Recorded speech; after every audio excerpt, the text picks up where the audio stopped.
বিসমিল্লাহির রহমানির রহিম। উপস্থিত সম্মানিত এবং আমার প্রাণপ্রিয় সংগঠন বাংলাদেশ জাতীয় দল বিএনপি, যুবদল, স্বেচ্ছাসেবক দল এবং ছাত্র দলের সকল নেতৃবৃন্দ এবং উপস্থিত বাংলাদেশ জাতীয় জামাত ইসলাম এবং ছাত্র শিবিরের নেতৃবৃন্দ, উপস্থিত সম্মানিত ব্যবসায়ী বিন্দু, আসসালামু আলাইকুম রহমতুল্লাহ বারাকাতুহু।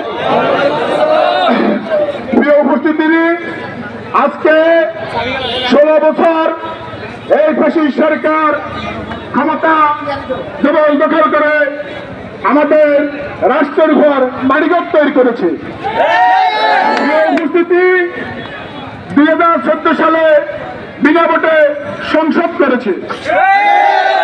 2018 সালের নির্বাচনে বাটিয়া ইউনিয়ন বিএনপি জামাতের উপর নৈরাজ্য সৃষ্টি করে নেতাকর্মীদের বাড়িতে গিয়ে হামলা করে বহু নেতা কর্মীকে ভঙ্গ করে দিয়েছে। আমাদেরকে এই বাজারে এই এলাকাতে আমরা আসলে তারা এখান থেকে পুলিশ ফোনে আজকে 16 বছর বাড়িতে আমাদের অনেক নেতা কর্মী ঘুম দেখতে পারে নাই শান্তি মতে। উপস্থিতি, আজকে এই যে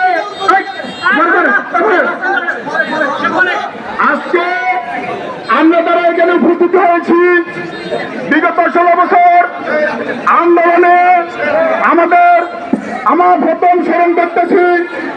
এই আন্দোলনে সর্বপ্রথম কোটালন থেকে শুরু করে যে আবু সাহেব সহ সকল শহীদের আত্মার মাত্রাত কামনা করি এবং এই সকল শহীদের বিনিময়ে বাংলাদেশ জাতীয়তাবাদী দল, জামাত ইসলাম সহ সকল দলের উপস্থিতিতে আজকে আমরা পুনরায় 2024 সালে আবার বাংলাদেশের স্বাধীনতা ফিরে পেয়েছি। আমি একটা কথা বলবো,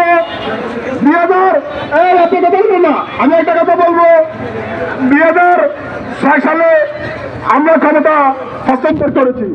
2006 সাল থেকে আজকে 2024 সাল 18 বছর। এই 18 বছরে আমরা এই এলাকাতে ছিলাম, কারা বিএনপি করে, কারা জামাত করে, কারা আওয়ামী লীগ করে, কারা কাকে নির্যাতন করেছে, এটা আমরা এসছি। আমি পার্টি ইউনিয়ন যুবদল সেক্রেটারি ছিলাম, আমি party union BNP joint secretary ছিলাম, এবারে পার্টি ইউনিয়ন বিএনপি সেক্রেটারি হয়েছি। ইনশাআল্লাহ আমরা কোথাও যেন অনেক জুলুম নির্যাতন পরে আজকে আল্লাহ আমাদেরকে এখন পর্যন্ত বাঁচিয়ে রাখছে। এই জন্য আল্লাহর কাছে আমরা শুকরিয়া আদায় করি। আমরা যারা বিএনপি জামাত করি, আমাদের অনেক লোক নেতা কর্মী ছোট থেকে বড় পর্যন্ত সবাই পেশার কম ক্ষতিগ্রস্ত হয়েছে, জেল কেটেছে, নির্যাতিত হয়েছে। সুতরাং এটার প্রতিশোধ যদি আমরা নিতে যাই, বাংলাদেশ প্রতিশোধ নেওয়ার বড়, ইন্ডিয়া প্রতিশোধ নেওয়ার বড় প্রতিশোধ চাইবে না। সুতরাং আমাদের প্রতিশোধ কি জানেন? আজকে এই সরকার 2024 সালে বিনা ভোটে সরকার গঠন করে সরকারি ক্ষমতা চালাইতেছে।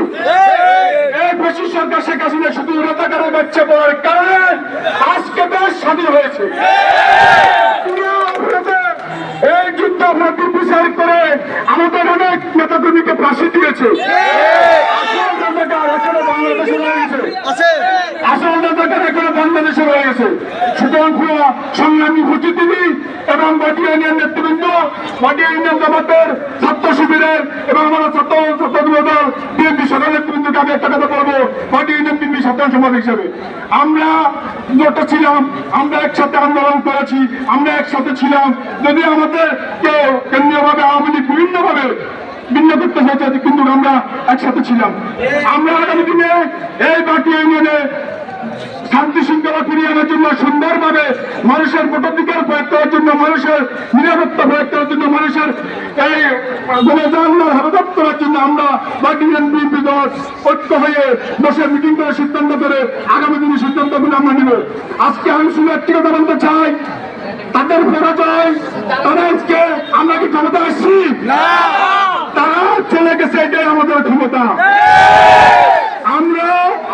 আমরা নির্বাচনের মাধ্যমে ক্ষমতা চাই। আমরা শেখ হাসিনার মতো বিনিয়োগে মতো বিনিয়োগে আমরা চেয়ারম্যান দল হতে চাই না। করেছেন, কষ্ট করেছেন, এবং আপনাদের কাছে আমার একটা রিকোয়েস্ট, আপনারা বাড়ি ইউনিয়নে কারো বাড়িতে আক্রমণ করবেন না, কারো ব্যবসা প্রতিষ্ঠানে কোনো আক্রমণ করবেন না। যদি কেউ করিয়া থাকেন তার দায়িত্ব সে নিবে, আমাদের দল নিবে না। এই স্পষ্ট বক্তব্য দিতে চাই। আরেকটা কথা বলবো, আপনারা তারা, আমি বলছি, আমরা বলতেছি